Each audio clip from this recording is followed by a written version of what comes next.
Okay, safe, mediocre. These are three simple words, my dear sinners, that Hollywood has decided to use within the recent years to describe their movies. You remember Morbius? Ugh, God, I don't want to at all. I'm just gonna headbutt a pitchfork to forget it. 70s, 80s, and the 90s, like Star Wars, when it was, my dear sinners, was truly a masterpiece. But, my friends, when things went into the early to mid 2000s, things just went downhill. And now, look where we are. Ray Skywalker. Oh, shut up, you. Even in the 50s, 60s, 70s, these are good times, my friends, when even you could say that the animatronics weren't even that good, such as Kong when they developed better CGI and a little bit better storytelling. Things weren't that bad. Speaking of times when they were not that bad, this brings up to our main point, my sinners. Even in times such as 1978, when you had leading role Mel Gibson star as the character Max, and now what became the Mad Max Saga, in a self-destructing world about a vengeful Australian policeman that sets out to stop a violent gang of assholes on motorcycles.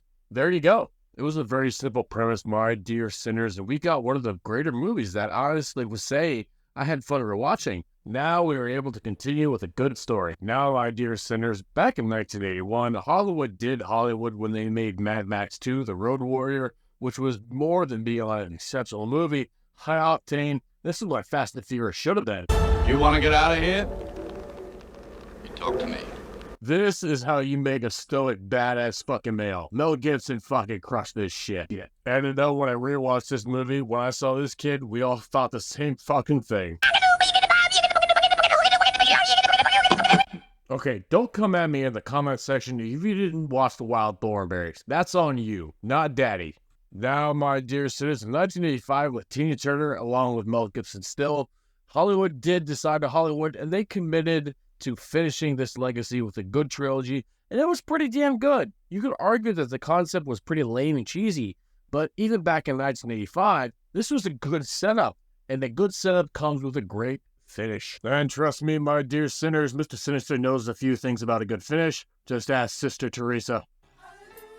And because, my dear sinners, Hollywood doesn't know what to do except make reboots of classics, here we go. I want them back! They're my property! Jesus, fuck there, buddy. I don't think you could get away with saying this now. Jesus, fuck. All right there, buddy. Jesus, crow. I don't know what this dude's issue is, but clearly he's got some diapers in a bundle. This, my dear sinners, was actually an okay movie. Oh, what a day! What a lovely day! Nicholas Hoult absolutely crushed that role, but this version and rendition of Mad Max was just pretty much crazies going after crazies. This is what 28 days later, and The Walking Dead got together, had a baby, you get the Mad Max reboot that they did with Tom Hardy.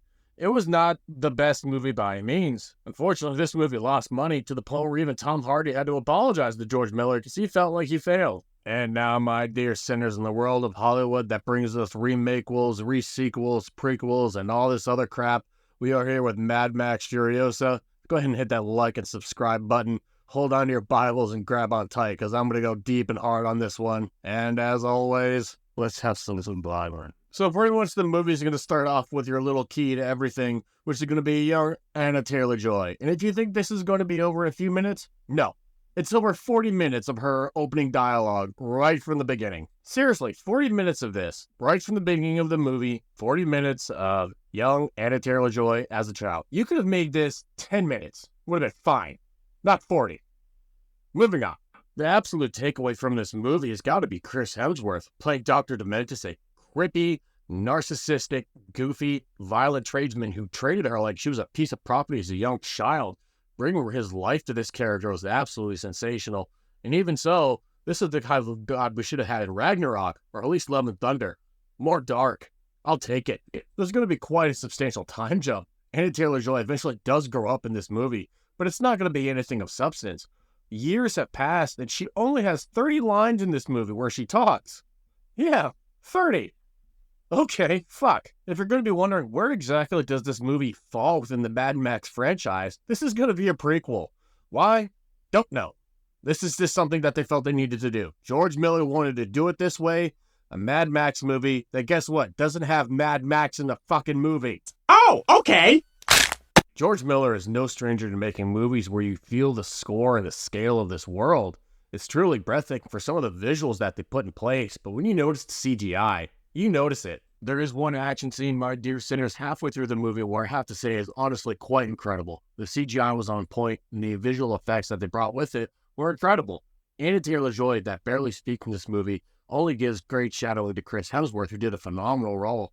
That, my dear sinners, is all. This, unfortunately, is going to be trying to get us to set up with an uneventful climax, and it's going to be logging back into the ability for them to try and make more movies like this. If you want to make more movies like this, take them out of the Mad Max franchise.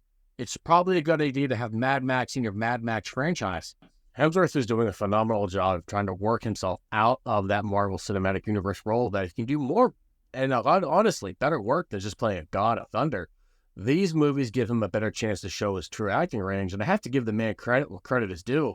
But, my dear sinners, until we meet again.